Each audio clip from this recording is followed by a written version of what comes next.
I wanted to acknowledge the devastating loss of a dear friend and member of the Marvel Studios family. Chadwick Boseman was an immensely talented actor and an inspirational individual who affected all of our lives professionally and personally. His portrayal of T'Challa the Black Panther is iconic and transcends any iteration of the character in any other medium from Marvel's past. And it's for that reason that we will not recast the character. However, to honor the legacy that Chad helped us build through his portrayal of the King of Wakanda, we want to continue to explore the world of Wakanda and all of the rich and varied characters introduced in the first film. Writer-director Ryan Coogler is hard at work on the sequel now and will bring the film to you in theaters July 8th, 2022. We've got a lot in store at Marvel Studios, and Disney Plus is key to the interconnection and expansion of the MCU. It will be home for both our feature films and our series for years and years to come. Since Marvel first joined Disney back in 2009, Bob Iger's been the biggest champion of the work that we do. None of this would have been possible without his support. So it is now my pleasure to turn things back over to Bob.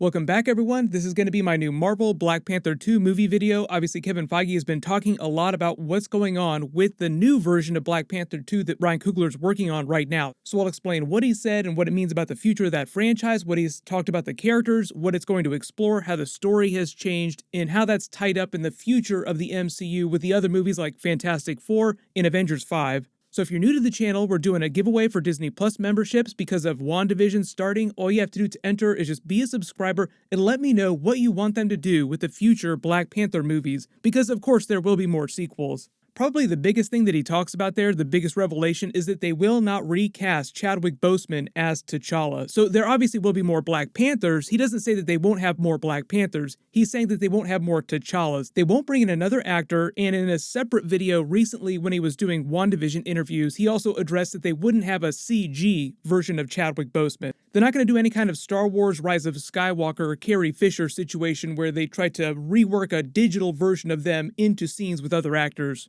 Chadwick Boseman will continue to be an important part of the story of Black Panther 2, very critical to what's actually happening with the plot, but just not in the way that you expected before. Then Kevin Feige's other big revelation is that the story will focus more on the world of Wakanda itself. So in the way the first Black Panther movie in Avengers Infinity War sort of gave us the Cliff's Notes version of Wakanda, we learned a little bit about it. There's so many different groups, different religions, different fighting forces all vying for control within Wakanda. We just saw like a brief taste of that when T'Challa was taking the throne during the first Black Panther movie. Like, are there any challengers? Then M'Baku steps up. If you haven't read any of the Black Panther comics, or you've only read some of them, or it's been a long time, there was actually a more recent run, I think it was Volume 6 of Black Panther, that Ta-Nehisi Coates did that was a more complex look at the structure and the inner workings of Wakandan society. So it's actually probably a good place to go to just to get the deep dive into Wakanda. You may have also seen the recent rumors that Doctor Doom might be the main villain for Black Panther 2, because there is a long, rich history between Doctor Doom in the world of Wakanda and Black Panther character in the comics,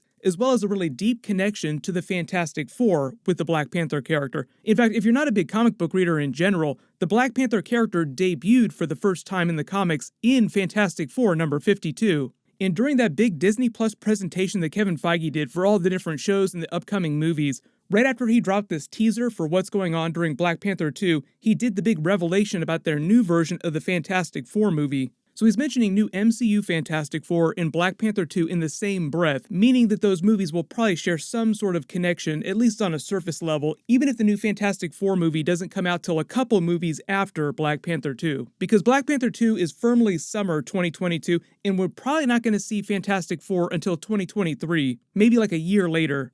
The big connection between Doctor Doom and Black Panther character is that, just like a lot of other big Marvel villains, he wanted their vibranium. There was this big arc in the comics called Doom War, where he basically takes his army of Doombots and invades Wakanda, eventually takes it over, and also tries to hijack Black Panther's connection to Bast, the Panther goddess, where a lot of their more cosmic abilities come from. He tries to steal the powers of Black Panther's god. It is the most Doctor Doom thing that you could possibly do. That's one of the beauties of the Doctor Doom character, is that he's both a man of science and a man of magic. So you could actually put him in a movie like Doctor Strange versus Doctor Doom, and it would be really awesome. They also have a long history of teaming up in the comics. Or you could even put him up against one of the more science-based Avengers like Iron Man. Obviously, Iron Man in the present day of the MCU, no longer around, but the Fantastic Four, obviously very technologically inclined group. The other big reason why that Doom War Doctor Doom storyline is a big deal is because that's also the Black Panther arc where Shuri became a version of the Black Panther, taking the mantle from T'Challa briefly. The whole connection between Black Panther and the Fantastic Four is that way back in Fantastic Four number 52, they get an invitation from Black Panther to come to Wakanda and just see this mystery land that nobody has ever been to before. When they arrive, they wind up fighting Black Panther because obviously this is comics, so if you show up with a brand new character, of course they're going to fight before they become friends. They eventually chill out, and T'Challa reveals that he was just testing them and asked them here to help him deal with Ulysses Klaue, who's come to try and steal their vibranium. So obviously we've already done Ulysses Klaue in the Black Panther and the other Marvel movies. But the whole concept of vibranium is still a really important thing in the background, one of the most precious resources on planet Earth. Just because we made it through the whole Killmonger adventure with him trying to send vibranium weapons all over the Earth to arm militias to just sort of take over the planet, and we made it through Avengers Endgame, doesn't mean that everybody in the MCU is going to stop wanting vibranium. Also, with the death of Black Panther, you also have a question of who's going to take the throne. Most people would think that Shuri is going to become the next Black Panther because technically she's his successor. She's the next in line for the throne, but anybody in Wakanda can challenge for the throne. So M'Baku could challenge for the throne if he wants, and there's no way that Shuri is going to defeat him without her technology. And if you've seen their fights, they depower themselves. You can't use any special vibranium weapons. It basically has to be a knockdown, drag-out fight, old school style. There's no way that Shuri could beat M'Baku in a fight like that. There was some news about casting one of the other minor villains. He could wind up being White Tiger or one of the other big Black Panther villains. There are a number of different religious cults that all worship different gods inside Wakanda. The Panther cult is just the main one that Black Panther worships. That's their connection to Boss, the Panther god. Doctor Strange is probably one of the most important characters during Marvel Phase 4 because of all this multiverse, and Doctor Strange 2, Multiverse of Madness, is kind of the culmination of all that. You have characters like Dr. Voodoo, but there's also people within Wakanda that practice different kinds of magic that are a little bit different from the magic that Doctor Strange practices. Like, they're more like shamans, but it's the same idea, different kinds of magic inside the MCU. And if Doctor Doom is going to wind up being one of the villains, that would be amazing if he was. They could also start to set up the idea of the Cabal in the background. Even though they're more like the evil version of the Illuminati, and we haven't got to the Illuminati in the MCU yet, but now that we have the X-Men and the Fantastic Four characters, they can actually do that eventually.